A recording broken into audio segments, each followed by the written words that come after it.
Hello everyone, and a warm welcome along to Robins TV Extra Time, where we take a look back at Sunderland 1, Bristol City 1 at the Stadium of Light, in the company of Leroy Rossignol and Lewis Carey. Well, a point and a good response, guys, from the defeat at Fratton Park. We're going to look back at some of the clips now. Where do you think Liam Manning will look at in terms of what went right and what went wrong? I think conceding 3 away from home on Saturday and the manner in which you conceded 3 goals, it was a totally different performance. So there was not so much short passes playing into midfield, it was a lot more longer passes in the first half, and there was more aggression in the second half than there was in the first half. So he would have wanted to keep a clean sheet. That's what they nearly did until the last minute, and they limited Sunderland to minimal chances in on goal. You know, when flying high at the minute, 4th in the league, so it would have been an excellent result. But he would have wanted more aggression. He said it wasn't acceptable on Saturday, and it wasn't, and himself and the fans would have expected more. And to see the performance that they did to dig in and earn a 1-1 draw away from home in the Championship, I thought was an excellent defensive performance. Yeah, and it'll be over 30 years since Sunderland last beat Bristol City up in the North East. Leroy, let's look at the stats from the game. As you'd expect, the home side had more of the possession, but what stands out? Well, in terms of the possession, I was surprised because at the start of the second half, I thought, City kind of dominated the game, but then they dropped off, and then Sunderland had a lot more of the ball. Expected goals is a surprise because, City's 0.45. That doesn't surprise me, but the 1.23 suggests that they had a couple of good chances, but they all kind of had people in between them and the goal when they were taking those opportunities. There were some great blocks from City players. And then obviously I need the 2 shots on target for City, 5 for Sunderland. But I just thought it was a really good defensive performance, and I loved that stat near the bottom, Jules 159. That showed that they were really up for it.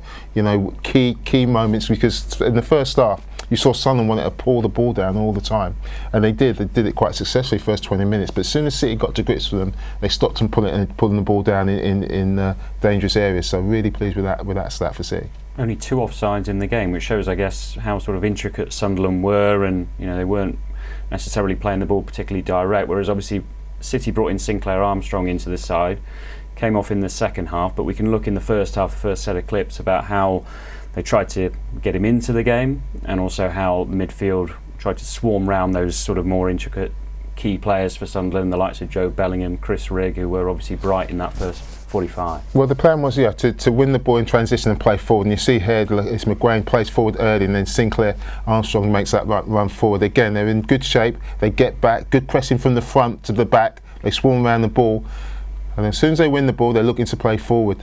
I just thought at times when they looked up to play forward, Sinclair Armstrong wasn't in quite the right position. Again, it goes in the midfield, and they get round Jude Bellingham, who's really dangerous when he gets the ball in these areas. And just here you see United looking for him, and he's not quite got there early enough, and he's under pressure. I thought he just needed to be ball side more to allow that ball to go in. He's actually, in that middle third, you need to almost run in the corners, because you're not going to get in on goal. Further up the pitch, Lewis was absolutely right. It's shorter runs, but in that middle field, when your players are under pressure, just run towards the corner, or pin yourself up against the centre half, because I just thought the 2 centre halves was too comfortable and to bring the ball down and get Sunderland on the front foot again. As a former centre half, Lewis, what did you make of that first 45 minutes? Obviously Dan Ballard, Chris Mepham, very good players at that level, and they seemed to be pretty comfortable in that first 45. They did. They're very open and expansive when they're with the ball. So with the full-backs being so high, the spaces were down the sides of the centre-backs. But like Leroy just touched on, it's either too late, too early. He didn't quite get the timing right, but again, he hasn't been in the side for a little while, but it was an obvious game plan. When we win the ball, we're going to play forward quickly. Now, the only thing I would say is that it was probably coming too far away from Bristol City's game model, and I felt like the players maybe at times got a little bit confused of playing forward too quick too often, or didn't quite have the timing right between Passer and Armstrong himself. It was goalless at the break, and that was probably fair, but also dependent on some wonderful defending from Bristol City. We touched on the centre halves for Sunderland, and the centre halves for City last night were excellent, weren't they? They certainly were. Dickey, McNally, You know, they got into good areas, you know, and they dropped deep. You know, they were in good shape. It's a lot easier for defenders. You know, Lewis will vouch this. When you've got players, you're in a good position. You're coming from an area where you're comfortable at. This is where they weren't in such a good position, and he's on a one-on-one, and I love this. Absolutely love this. Use your body to defend again. Get off. That's what that is, and that's great defending. And that's upper body strength. You know, that's why you go in the gym as a centre half. You use your body. As soon as you make body contact, use your strength, and that's not a foul. That's good defending. He's just out muscled Isidore on that occasion. And here, you see, he gets back. I thought, you know, he's trying to defend the cut back there, and it's Sticky who defends the 6-yard line. But what he does, he recovers really well with a super block, and then stands up and is aware of what's going on around him. No panic in his defending, Lewis. Well, he defends the goal, doesn't he? You see too many centre backs sprinting out now towards the, towards the winger. Whereas he defends the middle of the pitch, defends the goal. And I just love the fact he makes himself big with the challenges without his arms being, flung everywhere. But I thought he was outstanding all game. I really enjoyed watching Sunderland first half. This is the type of football I like. It was just in and around the box. I felt they were a little bit too tippy-tappy and didn't really get shots off that allowed City defenders. But in these sort of areas, McNally and Dickey on the front foot intercepting were excellent. And again, it was to start off the attacks and to find those spaces down the side of the centre-backs and to put balls in the box and make things happen, but they just didn't quite get any rhythm to their game with the ball in the first half. But again, defensively, considering how much ball Sunderland had, I thought they were really organised, composed, and disciplined when defending the goal. Yeah, you said Luke McNally outstanding, and he scored the opening goal with a very, very calm finish. It was a really bright start to that second half. A couple of changes made at the interval. Far more sort of progressive and energetic, and it just felt like a goal was coming. And well, it might have been an unlikely source. It's only the second of the season, but very, very composed. I thought Earthy and Bell just changed the game at the start of the second half, and then Wells come on and he added the energy as well. So if you look here, the key parts here, first half City were just kicking the ball, whereas here that's a lovely little chip pass in behind the defence that are coming up. Nice run from Earthy and Wells, and then they're aggressive there. Zach Viner keeping it in play.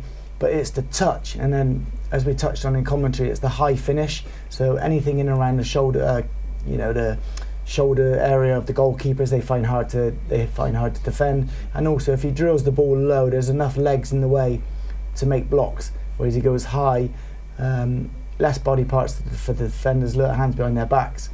It's just an excellent finish, excellent, really composed finish. Yeah, I love that the ball was played back. It just annoys me sometimes when you have a corner that ends up at your goalkeeper.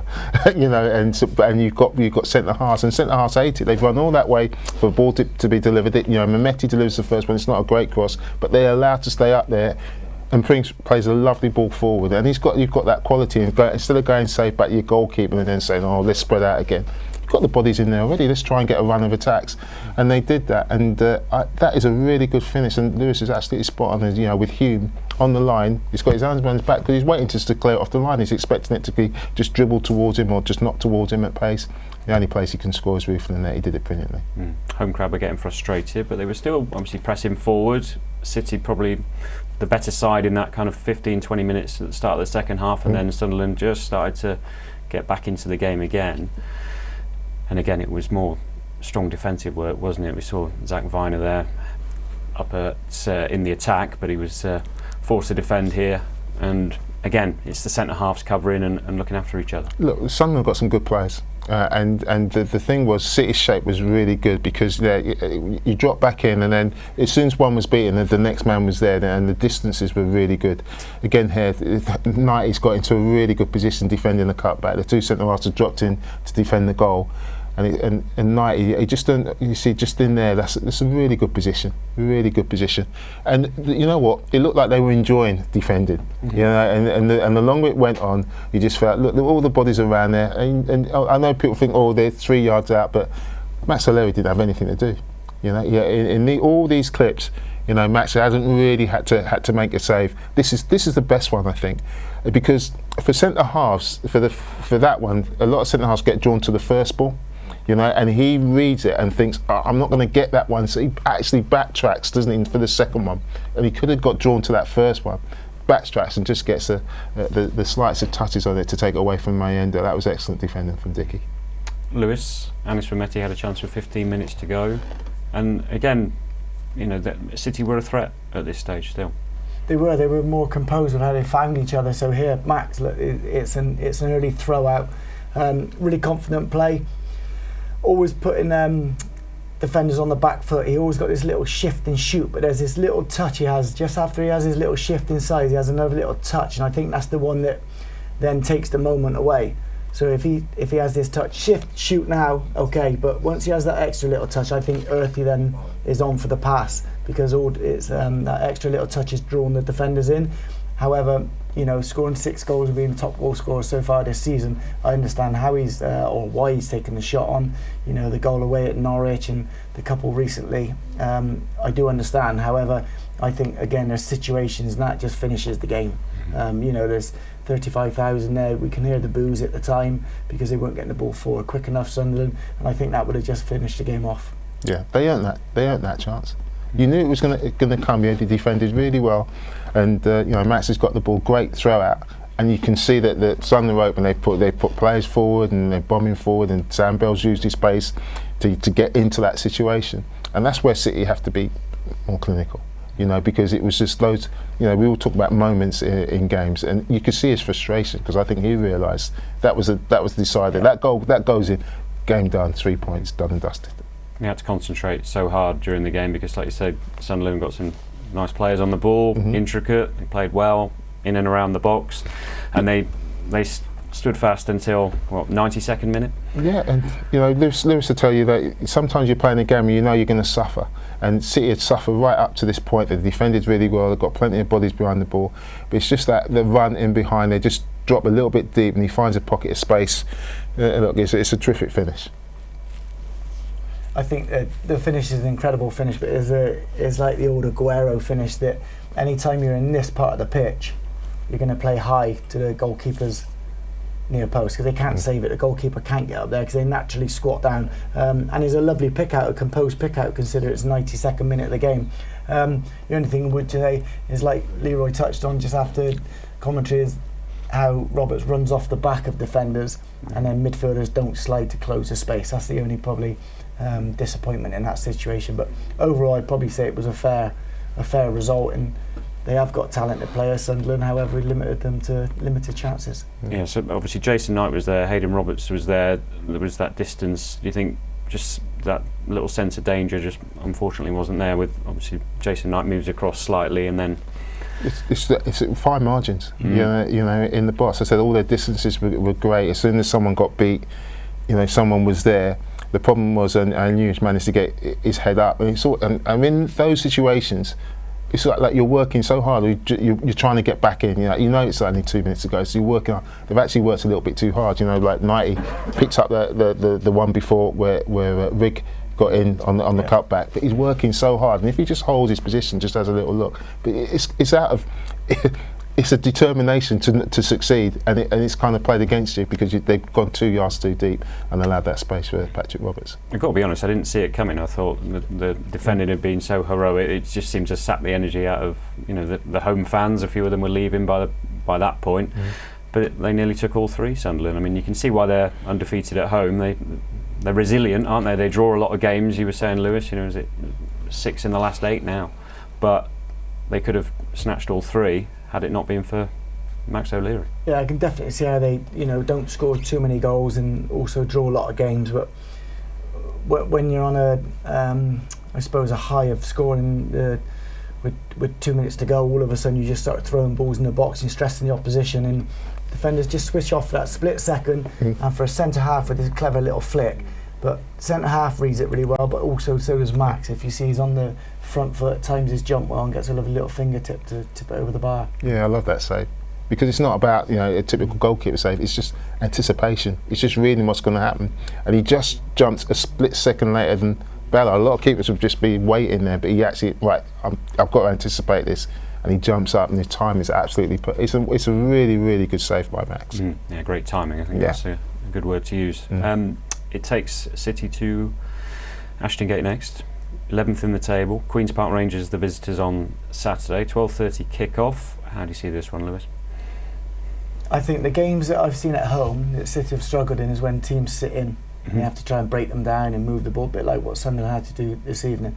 However, when teams have a go and they can counter into space, I've been more impressed with them so far this season. So I'm not sure what QPR are turn up at the moment. You know, the position in the league we saw Saturday with Portsmouth, they turn you over 3-0. So position in the league doesn't mean anything in the Championship. However, what I saw of QPR last year, I still see them being quite an open, expansive team. So I think the game's going to suit Bristol City, and I predict a home win. Good.